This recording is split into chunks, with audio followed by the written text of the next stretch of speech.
क्यों कोई अमीर रह जाता है और क्यों कोई गरीब का गरीब ही रह जाता है।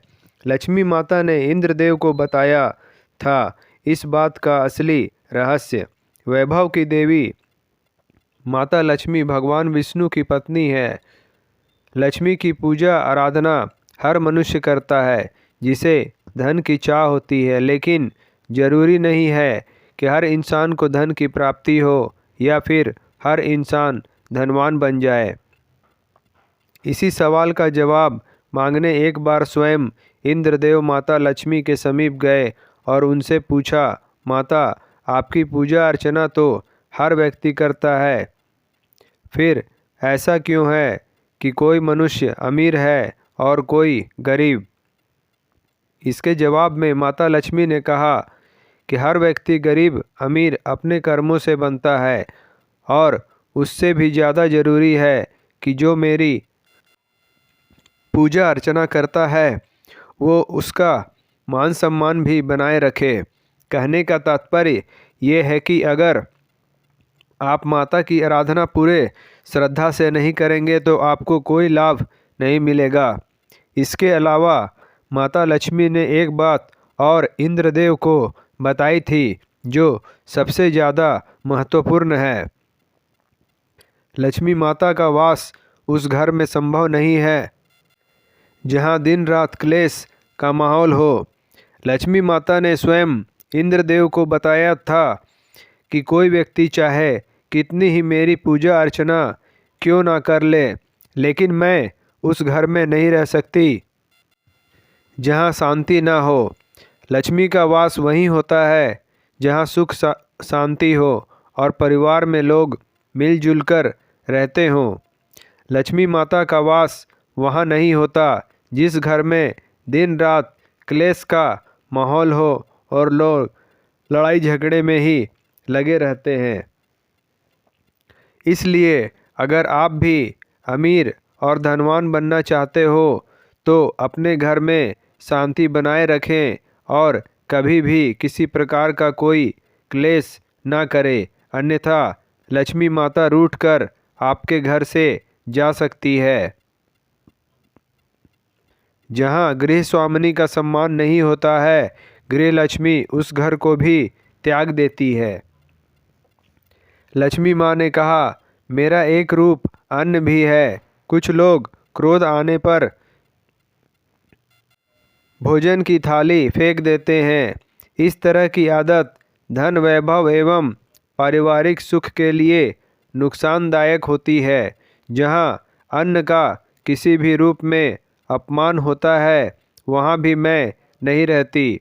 कुछ लोग अपनी गरीबी के लिए भाग्य और भगवान को भी कोसते हैं। आइए इस संदर्भ में सुनते हैं एक कथा। यह लोक कथा गाँव में अक्सर सुनाई जाती है। किसी गांव में एक गरीब किसान था। घर में उसकी पत्नी और वे दो ही लोग थे। उनके दिन गरीबी में गुजर रहे थे। किसान के पास कुल जमा एक गाय और 2 बोरी अनाज ही था। पति पत्नी दोनों ही दिन रात अपने भाग्य को कोसते रहते, भगवान से शिकायत करते कि उन्हें इतना गरीब क्यों बनाया। इस तरह से दोनों के दिन गुजर रहे थे। एक दिन गांव में एक साधु आया। वो गांव भर में भिक्षा मांगता हुआ उस किसान के घर भी पहुंचा। जैसे ही साधु ने किसान के घर आवाज़ लगाई, उसकी पत्नी और उसने अपने भाग्य को कोसना शुरू कर दिया। तुम्हें हम क्या दान दें महाराज, हमारा तो खुद का जीवन भिखारियों सा ही गुजर रहा है। न कपड़े हैं ढंग के, न घर में अनाज है। भगवान हमारे साथ इतना अन्याय कर रहा है, जबकि हमने तो किसी का कुछ बिगाड़ा भी नहीं है। साधु उनकी समस्या समझ गया। उसने कहा, देवी, भाग्य भगवान नहीं बनाता, हमारे कर्म ही भाग्य बनाते हैं। भगवान तो केवल कर्मों का फल दे रहा है। किसान और उसकी पत्नी ने फिर जवाब दिया, बाबा, हमने ऐसे कौन से पाप किए हैं जो ऐसा जीवन भुगत रहे हैं। हमने तो कभी कोई पाप किए ही नहीं, लेकिन कभी भी घर में एक गाय और 2 बोरी अनाज से ज़्यादा कुछ रहता ही नहीं। साधु ने कहा, अगर तुम ज़्यादा धन चाहते हो तो मैं एक उपाय सुझाता हूँ। अगर तुम मेरा कहना मानोगे तो जरूर तुम्हारे पास भी बहुत धन और संपत्ति होगी। दोनों पति पत्नी साधु के चरणों में बैठ गए। दोनों ने कहा कि जो आप कहेंगे हम वो करेंगे। साधु ने कहा, तो सबसे पहले अपनी ये गाय और 2 बोरी अनाज इसे भी बाजार में जाकर बेच दो। पति पत्नी दोनों सहम गए। महाराज, अगर ये भी बेच दिया तो हमारे पास तो कुछ बचेगा ही नहीं, हम तो और कंगाल हो जाएंगे। दोनों ने जवाब दिया। साधु ने समझाया, मैं जो कह रहा हूँ वैसा करो, अगर नुकसान हुआ तो भरपाई मैं कर दूंगा। मैं तुम्हें फिर से एक गाय और 2 बोरी अनाज ला दूंगा। डरते डरते दोनों राजी हुए। किसान ने बाजार में जाकर गाय और अनाज को बेच दिया। धन लेकर घर लौटा। फिर साधु ने कहा, अब एक काम करो, इस धन से उन गरीबों को भोजन कराओ जिनके पास खाने को कुछ नहीं है। किसान ने वैसा ही किया, कई गरीबों को भोजन करा दिया।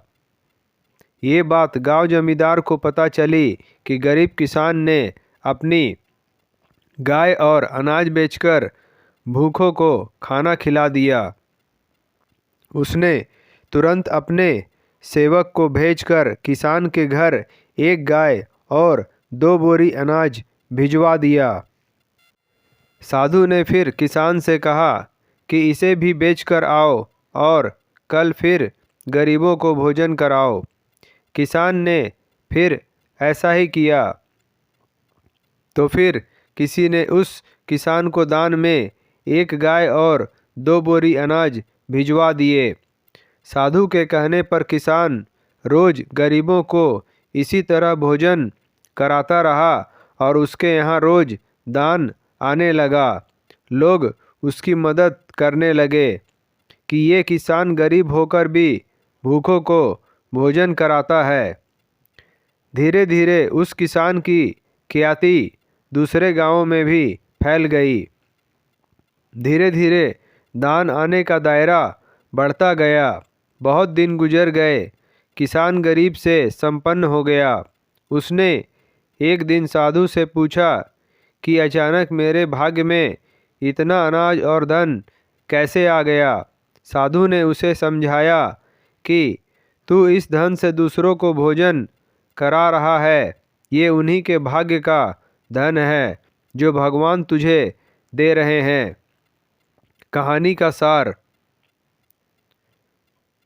हमेशा अपनी सफलताओं और दुर्भाग्य के लिए भाग्य या भगवान को कोसना ठीक नहीं है। अपने कर्म बदल कर देख लें। संभव है कि हमारे कर्म ही ऐसे ना हो कि भाग्य उसमें साथ दे। दोस्तों, आपको हमारा वीडियो पसंद आया हो तो लाइक करें, शेयर करें, सब्सक्राइब करें और हमारी नई वीडियो के लिए बेल आइकॉन ज़रूर दबाएं। धन्यवाद।